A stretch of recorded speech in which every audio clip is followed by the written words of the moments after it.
Hello everyone. Welcome to the Clark County Public Library program, Afterschool Posse.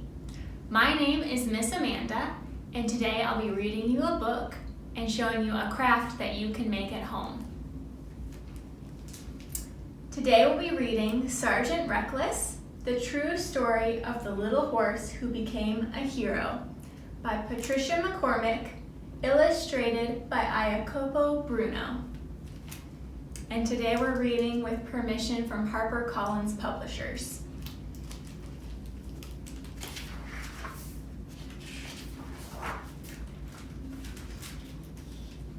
The small red mare whinnied for her supper, but Korea was at war. Towns were shattered, fields were scorched, and the racetrack was abandoned. No one paid attention to the hungry little horse.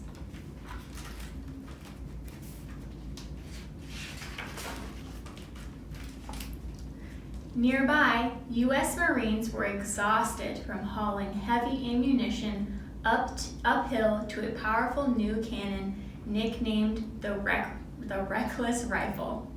That's when their leader, Lieutenant Eric Peterson, had an idea. What if he could get a mule to carry the shells?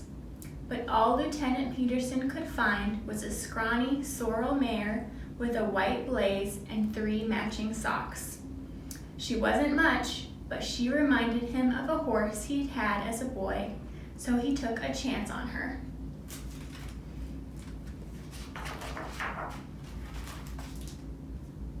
Back at the base, as the Marines gathered around to meet the new recruit, Lieutenant Peterson realized he'd forgotten to buy hay. One of the men held out a piece of bread. The mare gobbled it up. Then she devoured the rest of the loaf. Another man offered her some oatmeal. She licked the bowl clean.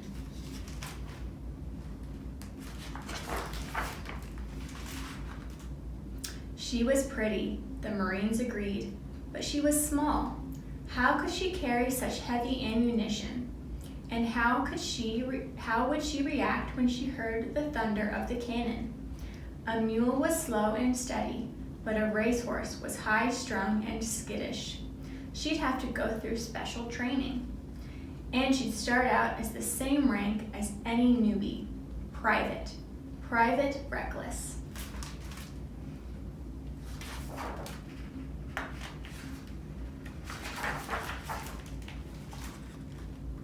The first thing Private Reckless had to learn was to duck incoming fire, which meant that her trainer, Sergeant Joseph Latham, had to teach her to kneel down. First, he gave her a sugar cube every time he tapped her front leg, then another one when she knelt down. Before long, the greedy little horse knelt down the moment he tapped her leg. Reckless also had to learn to retreat. When Latham gave the command, she had to trot back to her bunker, where another reward was waiting: an apple, or a chocolate candy bar, or a peanut butter sandwich, even a can of beans. Whatever it was, Reckless ate it.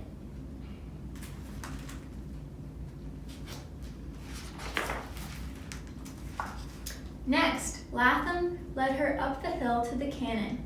With a little coaxing and a lot of chocolate, she'd soon follow Latham anywhere. Finally, she was fitted with a pack saddle, a padded wooden cargo frame with leather straps across her chest and legs. Unlike a racing saddle, it was big, bulky, and constricting.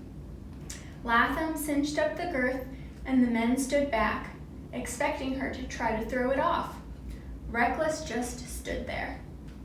They loaded ammunition shells onto her pack and waited for her to buck, but she just put her head down and marched up the hill.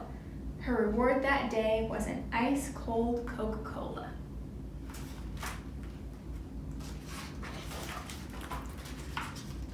By now, Reckless thought of herself as a member of the company and was free to roam the camp.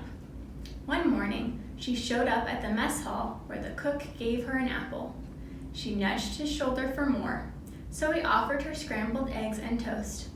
From then on, she ate the same breakfast as the men and washed it down with a cup of coffee. After she figured out which bunk belonged to the cook, she'd clip-clop into his tent at daybreak and lick his face until he woke up and served her breakfast. The men began looking forward to seeing the little horse with the big appetite when they went to chow hall. They had come to love her, but deep down they worried that when it came to a real battle, she might not have what it takes.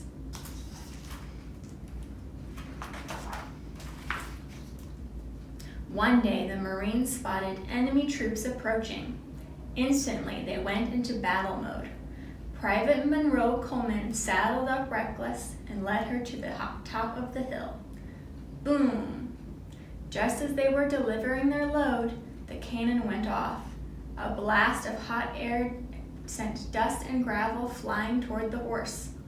Reckless jumped straight in the air, even with 6 shells on her back. Easy, girl, Coleman said, stroking her mane. Boom! The cannon roared again. She jumped, but not so high this time. Boom!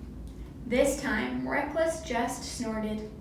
By the next time the gun went off, Reckless was busy eating a helmet liner she'd found in the grass.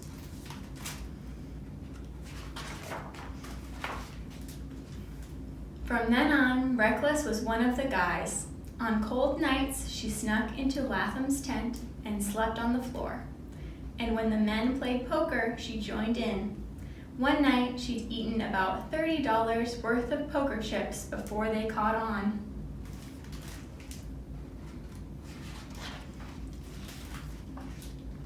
Reckless served in more skirmishes, but her most dangerous assignment came at the Battle of Outpost Vegas. That night, the men awoke to shells and white-hot flares falling right inside the base. Reckless trotted back to her bunker, trembling, and for the first time, she refused to eat.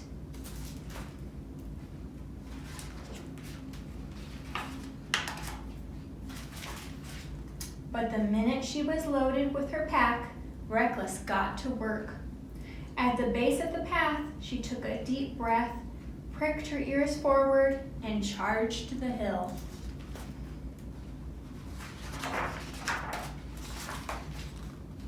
Without a word of urging, she broke into a trot and then a gallop. The heavy shells banged against her sides as she hit the steep incline.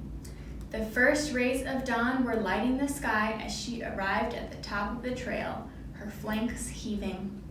The sky was full of smoke. Shells whizzed by and cannons boomed. All day, Reckless marched up and down the windy path, hauling her load. As she passed her fellow Marines along the way, they gave her their chocolate bars to keep up her strength.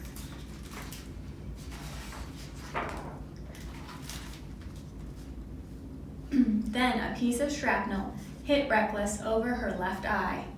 Blood trickled down onto her white blaze, but she kept going. Later, another piece of shrapnel hit her left flank. After a dab of iodine and a drink of water, she was back at work. Night fell as sizzling flares cast eerie shadows on the landscape.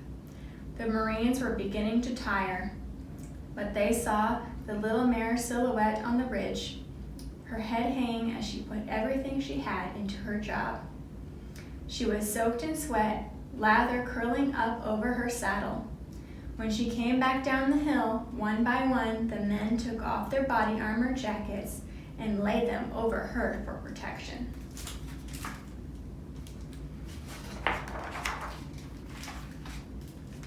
By the end of the day, Reckless had made 51 trips, gone a distance of 35 miles up and down steep terrain, carried 9,000 pounds of ammunition. That battle helped change the course of the war.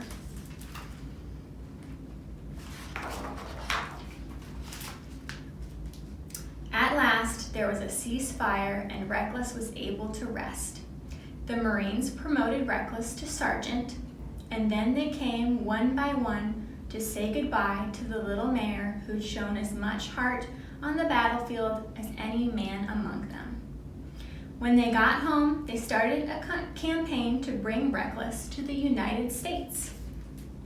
A ship owner agreed to pay her passage, and the men took up a collection to buy her a beautiful scarlet and gold blanket with sergeant's stripes. By the time the boat arrived, Reckless had eaten her blanket, ribbons and all. Sergeant Reckless, the little mare who became a Marine, is the only animal to officially hold military rank. She received 2 Purple Hearts and retired with full military honors and the rank of Staff Sergeant. Her story is a testament to the mysterious bond between humans and animals and proof of the Marine Corps' motto, Semper Fidelis, ever faithful. The end. Now I'll show you a craft that you can make at home. You can make your very own horse out of wine corks. I glue together 5 wine corks with a strong glue. You can use hot glue or wood glue. And then just glue on yarn for a mane and tail, and maybe even a saddle out of fabric, and some reins out of ribbon. Thanks for listening. Bye.